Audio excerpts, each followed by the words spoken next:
વિદ્યાર્થી મિત્રો, good morning, good afternoon, good evening.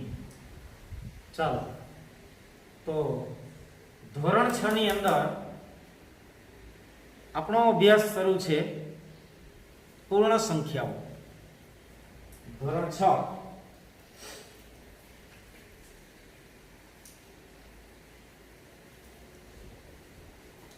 ગણિત ચેપ્ટર આપણું શરૂ છે પૂર્ણ સંખ્યાઓ. પૂર્ણ સંખ્યાઓ પૂર્ણ સંખ્યા વિશેની પ્રાથમિક માહિતી મેળવ્યા પછી હવે આજે એના ગુણધર્મોનો અભ્યાસ કરવાનો છે. અહીંયા ખાસ યાદ રાખજો, જે ગુણધર્મો અત્યારે તમે પૂર્ણ સંખ્યા માટે ભણો છો, સાતમામાં એ જ ગુણધર્મ પૂર્ણાંક સંખ્યા માટે, અને આઠમા ધોરણની અંદર એ જ ગુણધર્મો સમય સંખ્યા માટે ભણાવવામાં આવશે. તો એક વખત જો તમે ગુણધર્મો છઠ્ઠા ધોરણમાં શીખી જાઓ તો સાતમું ને આઠમું તમારા માટે ગુણધર્મો રહેતા જ નથી, ખાલી સંખ્યા બદલાય છે, ગુણધર્મો એના જ છે.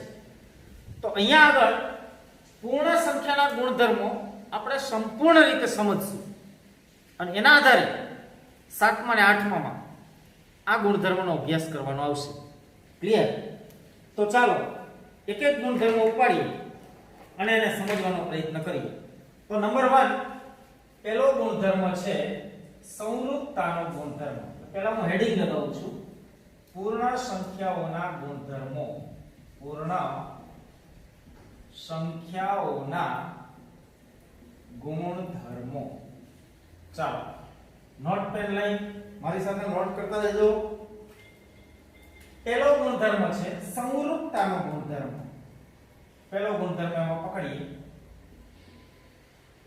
સંવૃત્તતા. સંવૃત્તતા શું?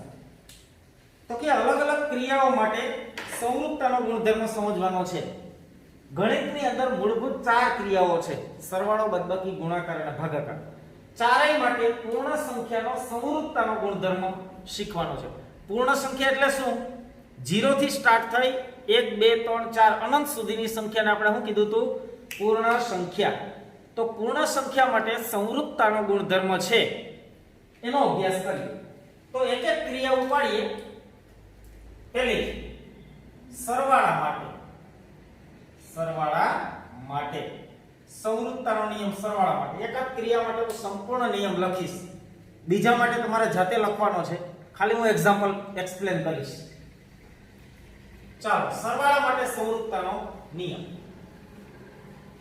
તો એની અંદર આમ કહેવાય,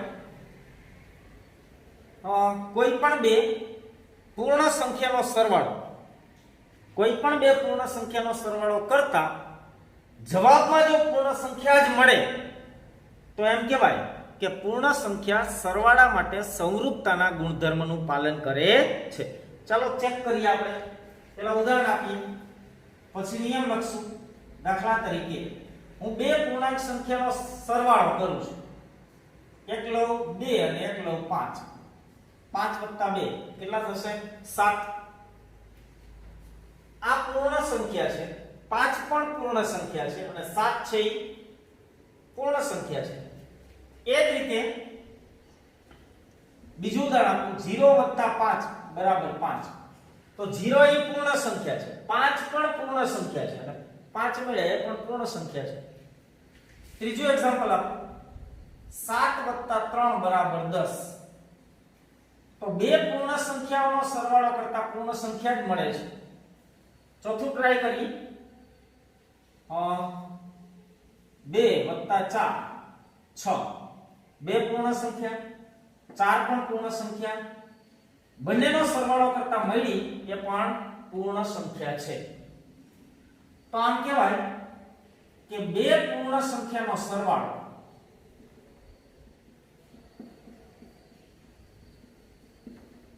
હંમેશા પૂર્ણ સંખ્યા જ મળે છે.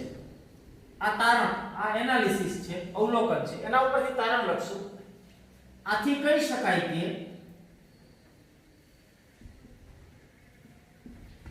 પૂર્ણ સંખ્યા સરવાળા માટે સંવૃત છે સંવૃત એટલે બે પૂર્ણ સંખ્યાનો સરવાળો પૂર્ણ સંખ્યા જ મળે તો એના માટે શબ્દ વપરાય છે સંવૃત. ક્લિયર છે? તો પૂર્ણ સંખ્યાઓ સરવાળા માટે સંવૃતતાનો ગુણધર્મ ધરાવે છે અથવા સંવૃત છે.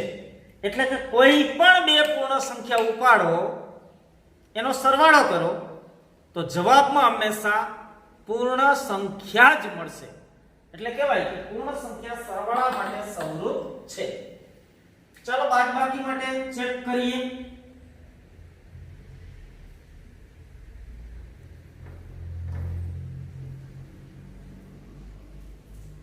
કોઈ પણ બે પૂર્ણ સંખ્યાઓની બાદબાકી કરો અને જવાબમાં પૂર્ણ સંખ્યા જ મળે તો બાદબાકી માટે સંવૃત છે, ન મળે તો સંવૃત નથી. દાખલા તરીકે 3 ઓછા 2, ચલો 3 ઓછા 2 એટલે 1.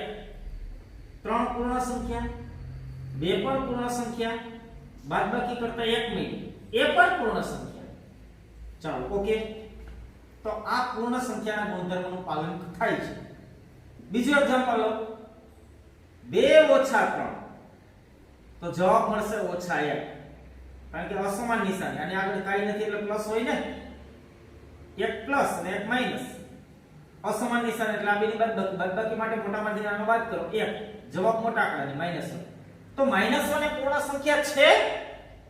નો, -1 એ પૂર્ણ સંખ્યા નથી. એટલે અહીંયા ખબર પડી કે અમુક પૂર્ણ સંખ્યાનો બાદબાકી કરતા પૂર્ણ સંખ્યા મળે છે, પણ બધી જ પૂર્ણ સંખ્યાઓની બાદબાકી કરતા હંમેશા પૂર્ણ સંખ્યા જ મળે એવું જરૂરી નથી.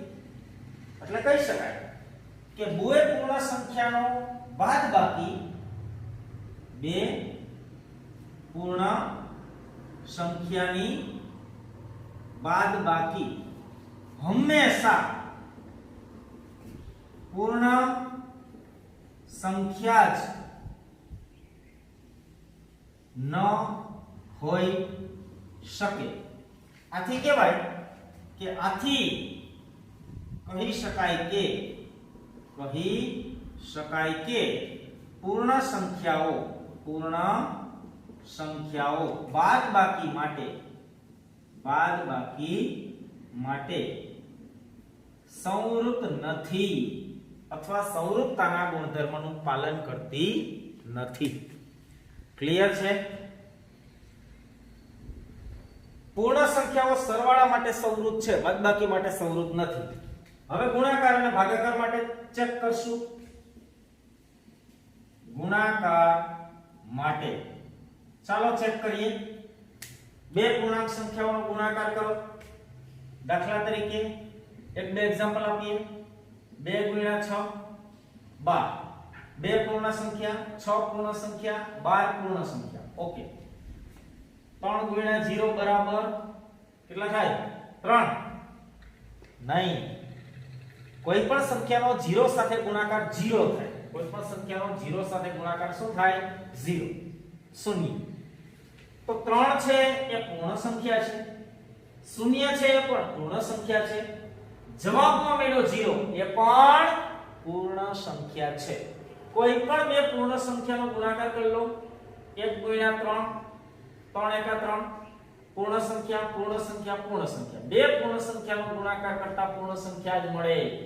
બે પૂર્ણ સંખ્યા દાખલા તરીકે 4 ગુણ્યા 5, 4 પૂર્ણ સંખ્યા, 5 પૂર્ણ સંખ્યા, જવાબમાં મળી 20, 5 4 20, 20 પણ પૂર્ણ સંખ્યા. તો હવે કહી દેવું કે પૂર્ણ સંખ્યાઓ ગુણાકાર માટે સંવૃત છે. હવે હું લખતો નથી, અહીંયા એક લાઈન લખી દીધી, જાતે લખવાની છે કે બે પૂર્ણ સંખ્યાઓનો ગુણાકાર, બે પૂર્ણ સંખ્યાઓનો ગુણાકાર પૂર્ણ સંખ્યા જ મળે, પૂર્ણ સંખ્યા જ મળે. આથી કહી શકાય કે પૂર્ણ સંખ્યાઓ ગુણાકાર માટે સંવૃત છે. પૂર્ણ સંખ્યાઓ ગુણાકાર માટે સંવૃત છે. ચાલો ચોથી ભાગાકાર માટે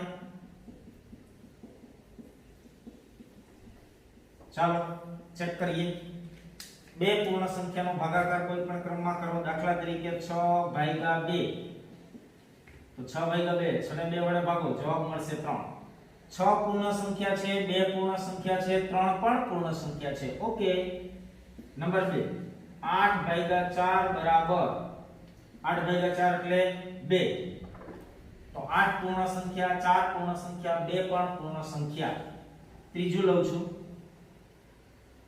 5 ભાગ્યા 2 બરાબર 5 ના છેદમાં 2 5 ના છેદમાં 2 જ મળશે કારણ કે ભાગાકાર થશે નહીં અથવા આમ કરશો તો આમ સમય સંખ્યા મિશ્ર સંખ્યા મળે 2 દુ 4 ને 1 5 એટલે 2 પૂર્ણાંક 1 ના છેદમાં 2 પણ આ છે એ પૂર્ણ સંખ્યા નથી આ પૂર્ણ સંખ્યા મળી અહીંયા પૂર્ણ સંખ્યા મળી અહીંયા નથી એ જ રીતે નંબર 4 5 ભાગ્યા 0 તો 0 આમ તો અવ્યાખ્યાયિત પદ છે પણ આમ કરો કે 0 ભાગ્યા 5 તો શું થાય 0 સોરી તો પૂર્ણ સંખ્યા છે અચ્છા આમ કરું 1 ભાગ્યા 9 તો 1 ના છેદમાં 9 1 ના છેદમાં 9 એ પૂર્ણ સંખ્યા નથી તો બે પૂર્ણ સંખ્યાનો ભાગાકાર પૂર્ણ સંખ્યા જ મળે એવું થતું નથી આથી કહી શકાય કે પૂર્ણ સંખ્યાઓ ભાગાકાર માટે સંવૃત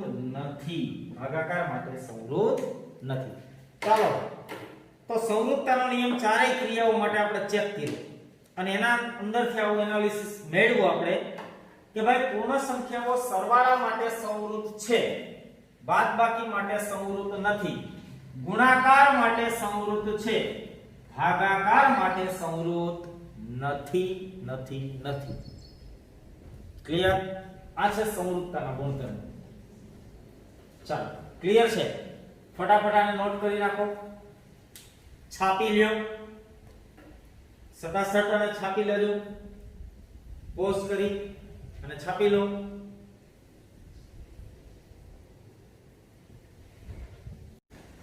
ચાલો તો હવે બીજો ગુણધર્મ એને આપણે કહીએ છીએ ક્રમનો ગુણધર્મ ક્રમનો નિયમ અથવા ક્રમનો ગુણધર્મ સંવૃતતાના નિયમ પછી ક્રમનો ગુણધર્મ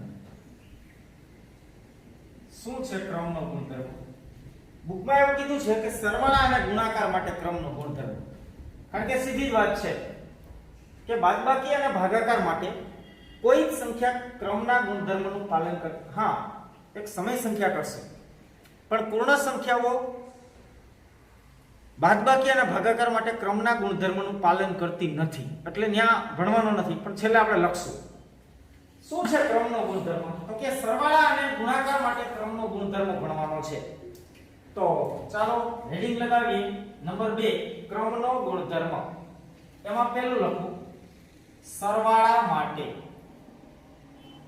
ચાલો સરવાળા માટે ક્રમના ગુણધર્મનું પાલન થાય છે શું થાય છે કોને ક્રમનો ગુણધર્મ કહેવાય એની ચર્ચાઓ અહીંયા આગળ કરીએ એના સમજીએ ચાલો પહેલા હું એક એક્ઝામ્પલ આપું દાખલા તરીકે પહેલું ઉદાહરણ લઈએ 2 ગુણ્યા 3 કરું તો જવાબ શું મળશે 6 2 3 6 હવે એ જ વસ્તુ 3 ગુણ્યા 2 કરું તો જવાબ શું મળશે 6 2 ગુણ્યા 3 તોય 6 3 ગુણ્યા 2 તોય 6 બીજો એક્ઝામ્પલ આપું 4 ગુણ્યા 3 તો 12 3 ગુણ્યા 4 તો તોય 12 જો એની જ બે સંખ્યાનો ગુણાકાર મેં અલગ અલગ ક્રમમાં કર્યો છે એની જ બે સંખ્યાનો ગુણાકાર સરવાળા માટે લેવાનો છે સોરી તો સરવાળો કરશું ગુણાકાર નહીં કરીએ શું કરશું સરવાળો ચાલો કાઈ નહીં અહીંયા જ થઈ જશે ચાલો સરવાળા માટે છે ગુણાકાર માટે 2 + 3 જવાબ મળ્યો 5 3 + 2 જવાબ મળ્યો 5 4 + 3 જવાબ મળ્યો 7 3 + 4 જવાબ મળ્યો 7 બે પૂર્ણ સંખ્યાઓનો સરવાળો એની જ બે ગમે એ ક્રમમાં કરો. અહીંયા મેં પહેલા ક્રમે 2 રાખ્યા છે, બીજા ક્રમે 3 રાખ્યા છે. અહીંયા શું કર્યું? પહેલા ક્રમે 3 રાખ્યા અને બીજા ક્રમે કેટલા રાખ્યા? 2. પણ પરિણામ હંમેશા સમાન આવે. જવાબ હંમેશા કેવો મળે છે? સમાન. સેમ અહીંયા પણ છે. પહેલા ક્રમે 4 છે, બીજા ક્રમે 3 છે.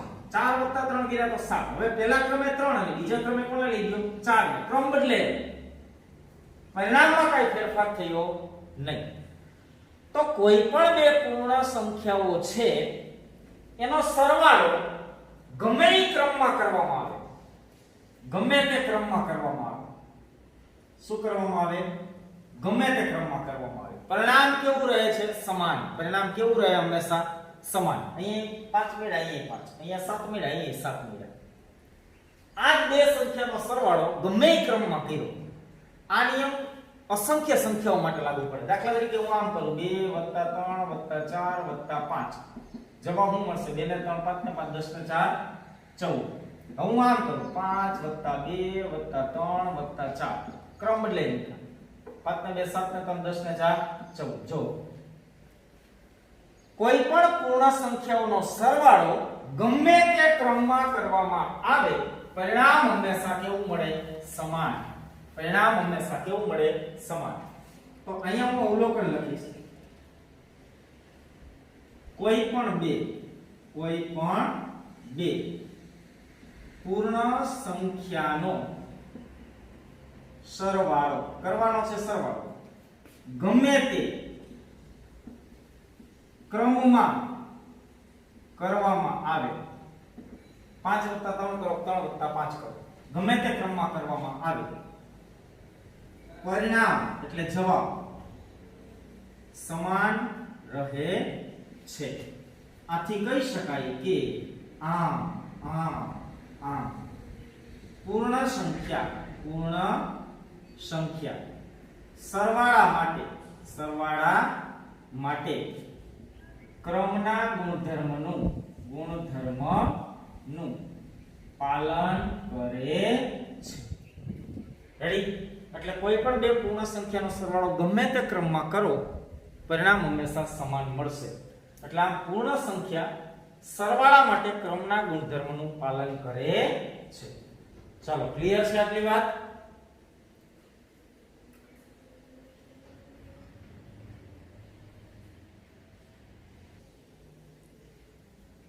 તો પૂર્ણ સંખ્યાઓ સરવાળા માટે ક્રમના ગુણધર્મનું પાલન કરે છે, બાદબાકી માટે નથી કરતી, હું કહું છું.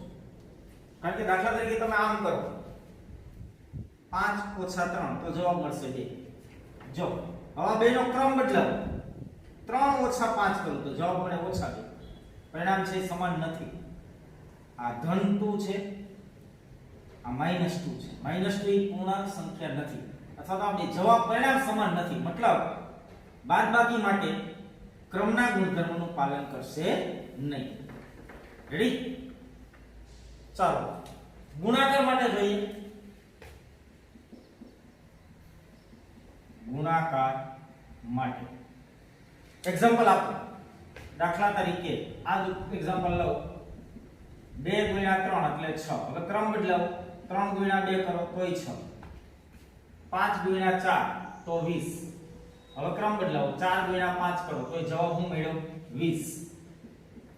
કોઈ પણ બે પૂર્ણ સંખ્યાનો ગુણાકાર ગમે એ ક્રમમાં કરો, 3 × 2 કરો, 2 × 3 કરો, કોઈ પણ ક્રમમાં કરો. દાખલા તરીકે તમે આમ કહો 2 3 4 તો 2 3 6 6 ચોક 24. હવે આમ કરો 4 2 3 4 2 8 8 તેરી 24. જો પરિણામ હંમેશા સમાન. એટલે બે જ સંખ્યા માટે નહીં, ગમે એટલી સંખ્યા હોય. ક્લિયર? તો સરવાળા અને ગુણાકાર માટે તમે સંખ્યાઓને કોઈ પણ ક્રમમાં રાખી સરવાળો અને ગુણાકાર કરી શકો. તો અહીંયા હું કહેવું તો કે કોઈ પણ બે પૂર્ણ સંખ્યાનો ગુણાકાર ગમે તે ક્રમમાં કરવામાં આવે,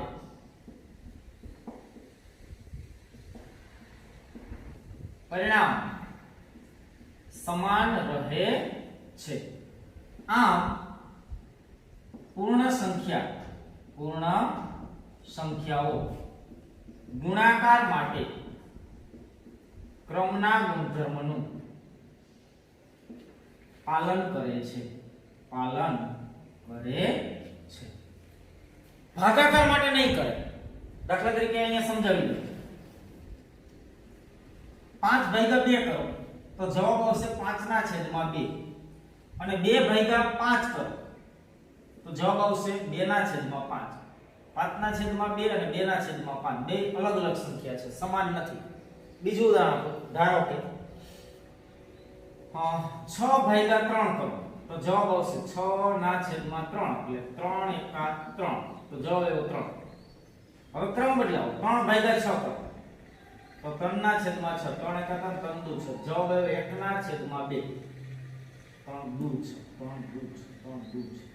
છે. તો જવાબ આવ્યો 1/2. 2 અને 1/2 બે એક નથી, સમાન નથી. 2 ઈ 2 છે ને 1/2 એટલે શું થાય? 1 નો અડધો એટલે અડધો થાય. ઓલો 2 છે, અડધો છે. તો ભાગાકાર તમે કોઈ પણ ક્રમમાં કરો તો પરિણામ સમાન મળતું નથી. એટલે હું આ જનરલાઈઝ રીતે લખી દઉં છું. શું લખી દઉં છું? તો કે પૂર્ણ સંખ્યાઓ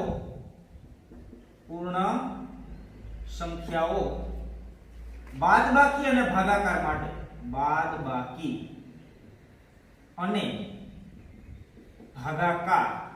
માટે ક્રમના ગુણધર્મનું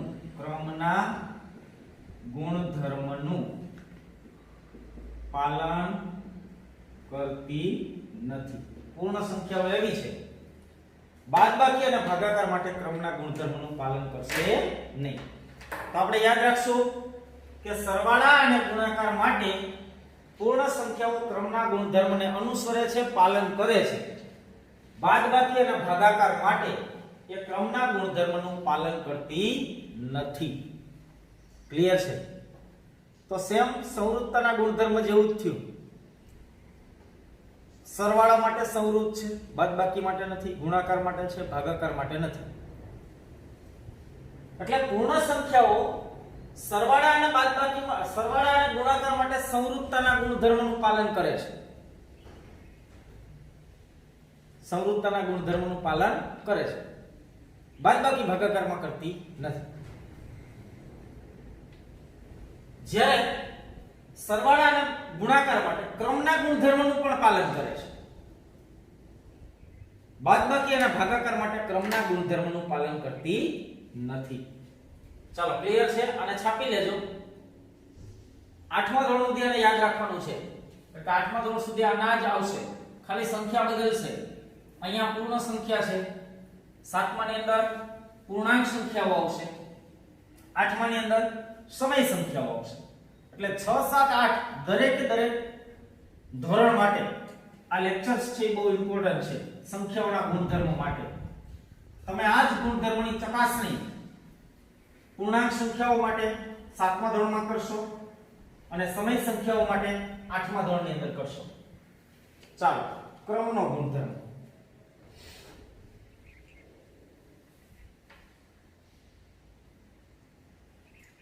જૂથનો ગુણધર્મ ત્રીજા નંબરનો ગુણધર્મ છે જૂથનો ગુણધર્મ.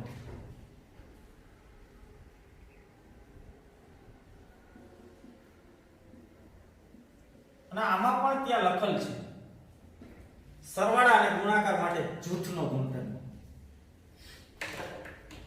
જ્યારે બે કરતા વધારે સંખ્યાઓનો સરવાળો કે ગુણાકાર આપણે કરીએ ત્યારે આપણે જૂથનો ગુણધર્મ છે એ એપ્લાય કરતા હોઈએ, પણ આપણે ધ્યાનમાં નથી હોતું. જોજો, હમણાં તમે જ આનો ગુણાકાર કરો છો, એમાં જૂથ બનાવો છો, પણ તમને ખબર નથી કે આમાં જૂથનો ગુણધર્મ વાપરીએ છીએ. દાખલા તરીકે હું તમને કહું 2 + 3 + 5 આમ તમારે કરવા છે, તો તમે શું કરશો? 2 + 3 + 5 સીધા કરશો? નહીં કરો. પહેલા શું કરશો? 2 + 3 એટલે આમ અંદાજ લગાડશો કે આનો જવાબ આવશે 5. ઈ 5 માં હું નાખશો 5 એટલે જવાબ કેટલો લખશો? 10. અથવા કોઈ આમ કરશે 2 + 3 + 5 લખેલો હોય, પણ કોઈને એમ થાય કે આ બેનો સરવાળો પહેલા કરી લઈએ. 5 ને 3 8 અને એમાં 2 નાખી દઈએ તો 10. ઠીક છે ને? તો અહીંયા ઓલરેડી ત્રણ સંખ્યા અથવા ત્રણથી વધારે સંખ્યાઓનો સરવાળો, ગુણાકાર, બાદબાકી, ભાગાકાર કરવો હોય તો તમે જૂથ બનાવો છો, પણ તમને ખબર નથી કે તમે જૂથ બનાવો. જો અહીંયા 2 અને 3 નું જૂથ બનાવ્યું, અહીંયા 3 અને 5 નું જૂથ બનાવ્યું. ક્લિયર?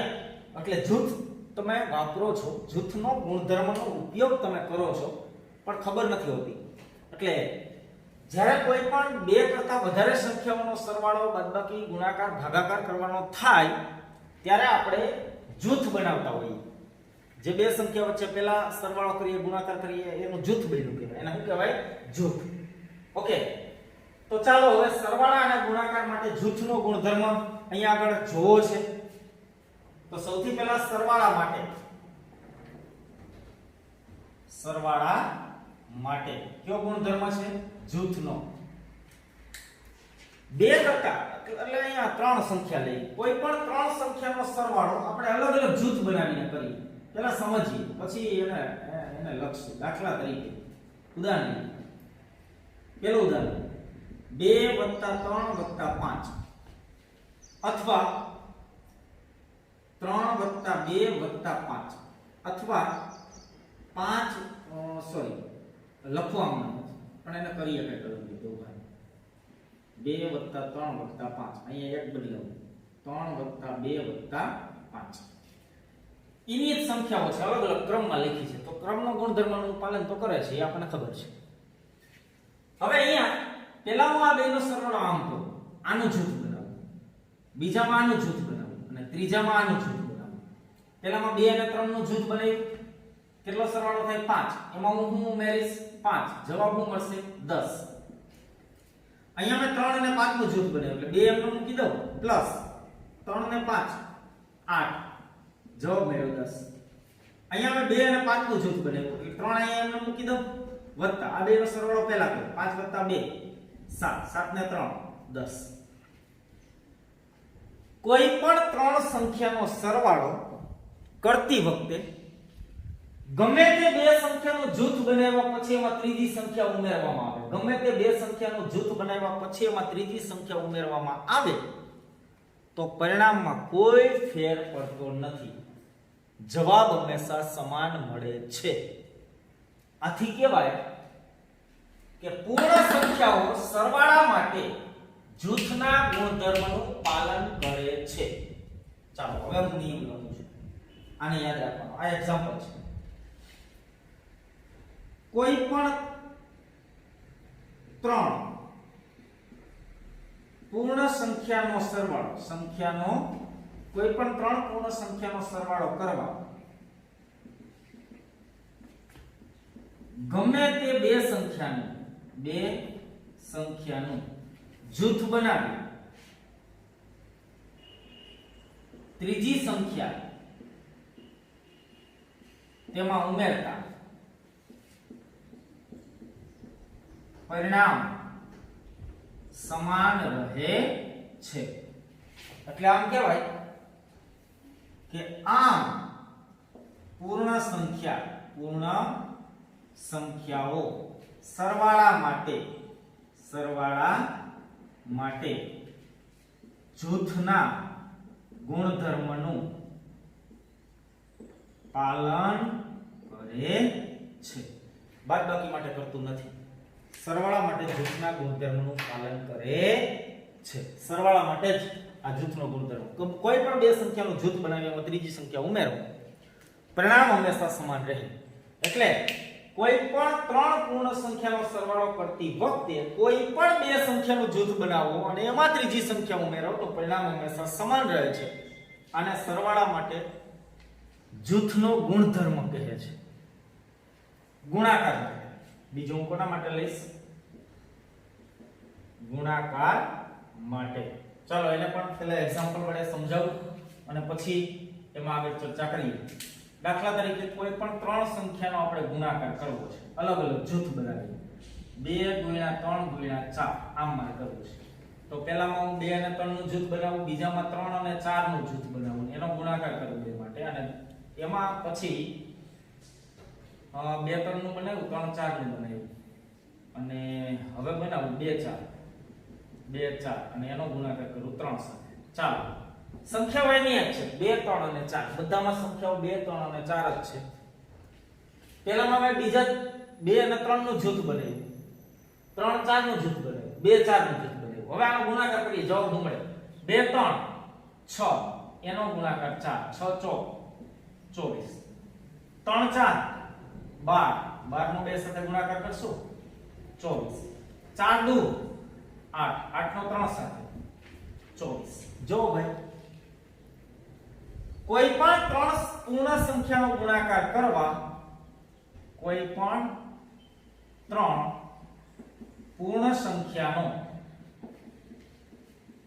ગુણાકાર કરવા ગમે તે બેનું જૂથ બનાવી તેનો ગુણાકાર ત્રીજી સંખ્યા સાથે કરતા પરિણામ સમાન રહે છે પરિણામ કેવું રહે છે સમાન આમ પૂર્ણ સંખ્યાઓ ગુણાકાર માટે જૂથના ગુણધર્મનું પાલન કરે છે રેડી પછી કોમન લખી દઉં કે પૂર્ણ સંખ્યાઓ બાદબાકી અને ભાગાકાર માટે જૂથના ગુણધર્મનું પાલન કરતી નથી રેડી એટલે કોઈ પણ ત્રણ સંખ્યાની બાદબાકીમાં કોઈ પણ બેનું જૂથ બનાવીને એમાંથી ત્રીજી સંખ્યા બાદ કરો તો હંમેશા પરિણામ અલગ અલગ મળશે દરેક વખતે પરિણામ સમાન મળશે નહીં પરિણામ કેવું મળશે અલગ અલગ એટલે એમ કહેવાય કે પૂર્ણ સંખ્યાઓ બાદબાકી અને ભાગાકારમાં પણ આવું થશે એટલે ભાગાકાર માટે પણ જૂથના ગુણધર્મનું પાલન કરશે નહીં ક્લિયર છે આટલી વાત ક્લિયર છે જૂથનો ગુણધર્મ આવડશે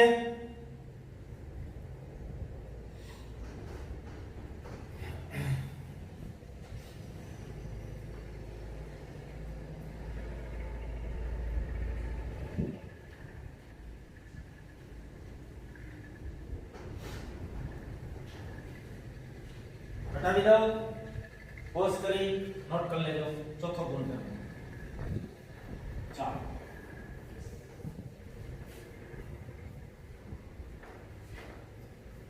આ ગુણધર્મ દરેક સંખ્યા માટે ચોથો ગુણધર્મ છે એ લાગુ પડે એવો છે અને એ દરેક ક્રિયા માટે નથી પણ આખો એક અલગથી ગુણધર્મ છે એમાં આવું કહેવાય છે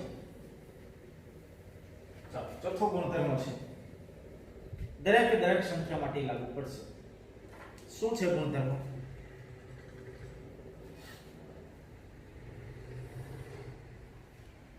ગુણાકારનું સરવાળા ઉપર વિભાજન ચાલો આગળ નાખો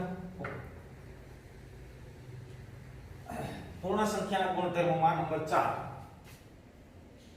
ગુણાકારનું સરવાળા પર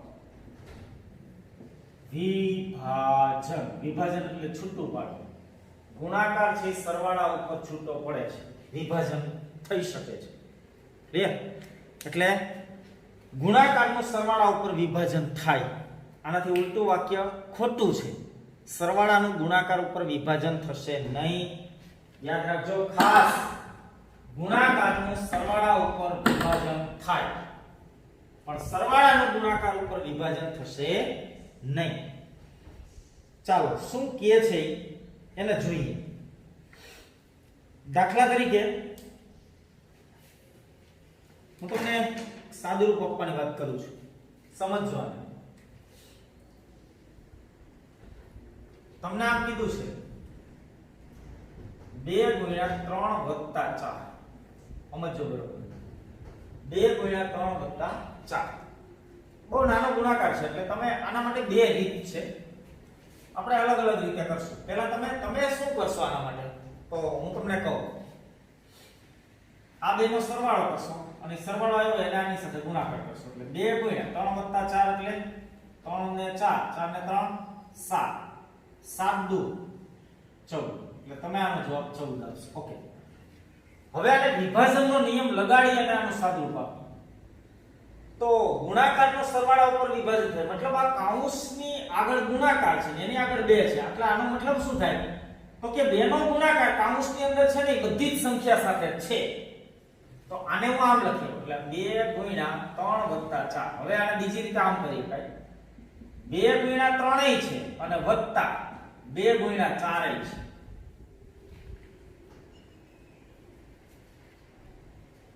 જોયું 2 છે ને એનું વિભાજન થયું મતલબ 2 એક જ વખત હતો ઈ 2 વાર થયું એકવાર અહીંયા ને એકવાર અહીંયા થઈ ગયો કોના ઉપર થયું સરવાળા ઉપર એટલે ગુણાકાર છે એ સરવાળા ઉપર 2 વખત ડિવાઈડ થઈ શક્યો એટલે આને વિભાજન કહેવાય ગુણાકારનું સરવાળા ઉપર વિભાજન થયું હવે આનું સાદુરૂપ આપો 2 3 6 4 2 8 6 ને 8 14 જો જવાબ સમાન મેળવો ને એટલે આમ કહેવાય કે ગુણાકારનો સરવાળા ઉપર વિભાજન શક્ય છે ગુણાકારનો સરવાળા ઉપર વિભાજન થાય દાખલા તરીકે આને થોડું હવે મોટું કરીએ હવે તમને આમ કહો કે 2 ગુણ્યા 3 વત્તા 4 વત્તા 5 આમ હોય તો આને તમે આમ લખી શકો 2 ગુણ્યા 3 વત્તા 2 ગુણ્યા 4 વત્તા 2 ગુણ્યા 5 2 ગુણ્યા 5 અને આ બેનો જવાબ છે હંમેશા સમાન મળશે જોઈએ આપણે ટ્રાય કરીએ દાખલા તરીકે આ ત્રણેયનો સરવાળો 5 ને 4 9 10 11 12 ગુણ્યા 2 12 દુ 24 મેળવ ચાલો આનું કરીએ 2 3 6 4 દુ 8 5 દુ 10 ને 18 18 ને 6 24 જો મેળવ નહીં તો આને આમ લખી શકાય એટલે એમ કહેવાય કે ગુણાકારનું સરવાળા ઉપર વિભાજન થાય ગુણાકારનું સરવાળા ઉપર વિભાજન થાય એનાથી ઉલટું ખોટું છે ચાલો સાબિત કરીએ એનાથી ઉલટું કેમ ખોટું છે દાખલા તરીકે હવે આમ કરું 2 વત્તા 3 ગુણ્યા 4 ગુણ્યા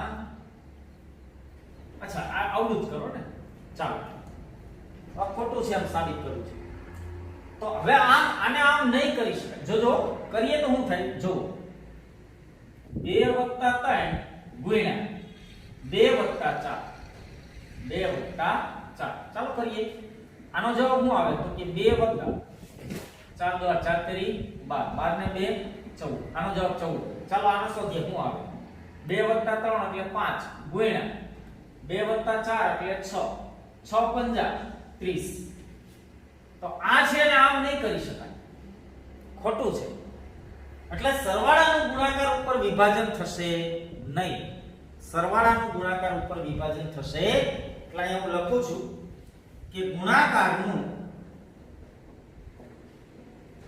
સરવાળા પર વિભાજન કરી શકાય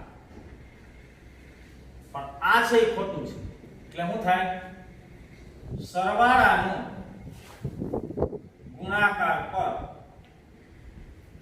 વિભાજન થતું નથી બે વાક્ય યાદ નથી રાખવાના ખાલી યાદ જ રાખો કે ગુણાકારનું સરવાળા પર વિભાજન થાય એનાથી ઉલટું ખોટું છે એનાથી ઉલટું ખોટું છે એનાથી ઉલટું ખોટું છે એનાથી ઉલટું ખોટું છે કારણ કે બે યાદ રાખો તો કન્ફ્યુઝન થાય કયું સાચું કયું ખોટું પણ યાદ એક જ રાખશું કે ગુણાકાર છે એ સરવાળા ઉપર વિભાજિત થાય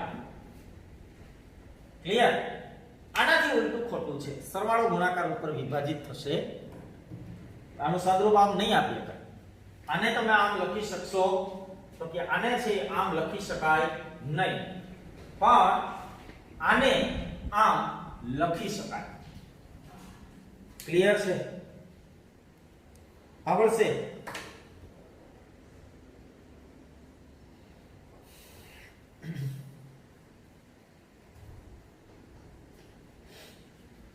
ચાલો આને નોટ કરી લેજો વાક્ય ખાસ યાદ રાખજો ગુણાકારનું સરવાળા પર વિભાજન થાય.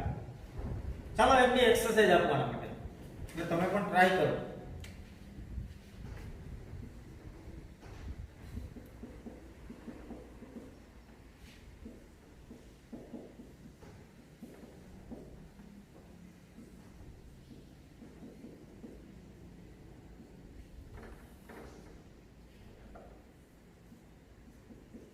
આ ઈ છે, આ ગુણાકાર છે, સરવાળા ઉપર વિભાજન થશે. આને ઉલટું લખ્યું છે ખાલી, બાકી બે એક જ છે. એટલે આને તમારે આમ કરી શકાય, 4 ગુણ્યા 2 વત્તા 3 ગુણ્યા 2 થઈ જાય. ઓકે,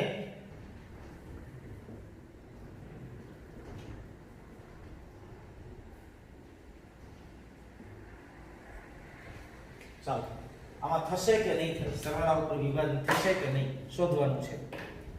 ચાલો, તો આ ચોથો ગુણધર્મ છે ગુણાકારનું સરવાળા પર વિભાજન. ગુણાકારનું સરવાળા પર વિભાજન.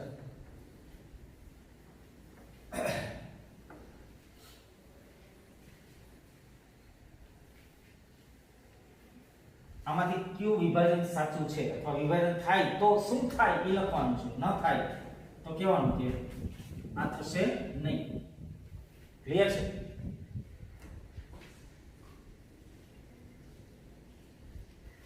ચાલો,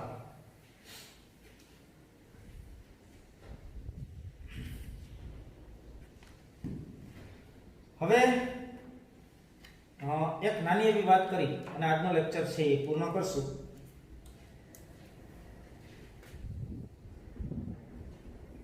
સરવાળા અને ગુણાકાર માટેના તટસ્થ ઘટક અથવા એને એકમ પણ કહેવાય.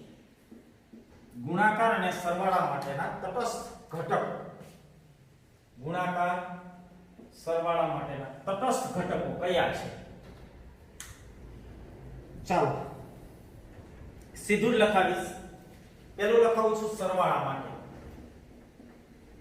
સરવાળા માટે તો પહેલા નિયમ આપી દો, પછી ઉદાહરણ આપો. શૂન્ય એટલે 0 એ સરવાળાનો તટસ્થ ઘટક છે. મતલબ શું થાય? શા માટે શૂન્યને સરવાળાનો તટસ્થ ઘટક કહે છે? તો કે કોઈ પણ સંખ્યાનો શૂન્ય સાથે સરવાળો કરતા જવાબ તેની તે જ સંખ્યા મળે છે. અને એટલા માટે શૂન્યને સરવાળાનો તટસ્થ ઘટક કહે છે. દાખલા તરીકે 5 + 0 કરો, હું મેળવ્યું 5. 2 + 0 કરો, જવાબ હું મળે 2. 500 + 0 કરો, જવાબ હું મળશે 500. 2 લાખ વત્તા 0 કરો, જવાબ હું મળે 2 લાખ. એટલે શૂન્યને સરવાળાનો તટસ્થ ઘટક કહે છે. કોઈ પણ સંખ્યાનો શૂન્ય સાથે સરવાળો કરતા જવાબ તેની તે જ સંખ્યા મળે છે. એટલે શૂન્ય એ સરવાળા માટેનો તટસ્થ ઘટક છે. તો ગુણાકાર માટે કોણ હશે? ગુણાકાર માટે કોણ હશે? તો કે 1 એ ગુણાકારનો તટસ્થ ઘટક છે. એટલે આમ કહેવાય કે કોઈ પણ સંખ્યાનો એક સાથે ગુણાકાર કરતા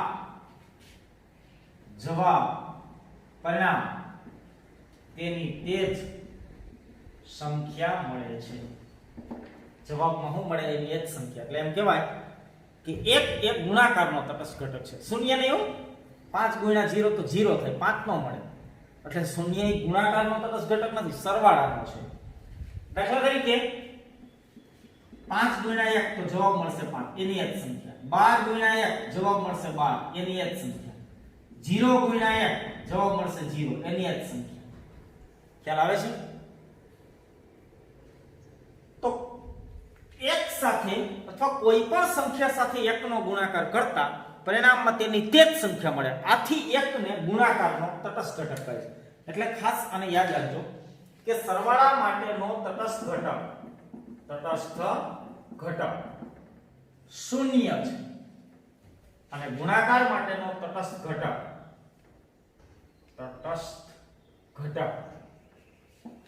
1 છે.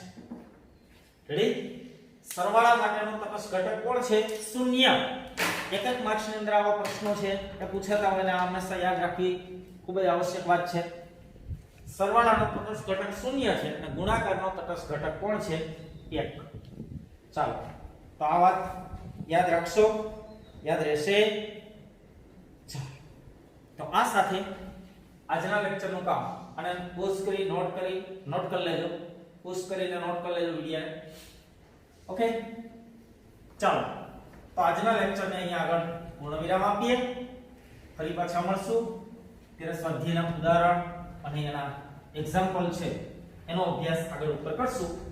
આજના માટે આ લેક્ચર્સને અહીંયા આગળ પૂર્ણ કરીએ અને નોટબુક્સની અંદર લખી, પાકી નોટમાં લખી અને આને તૈયાર કરવાના છે.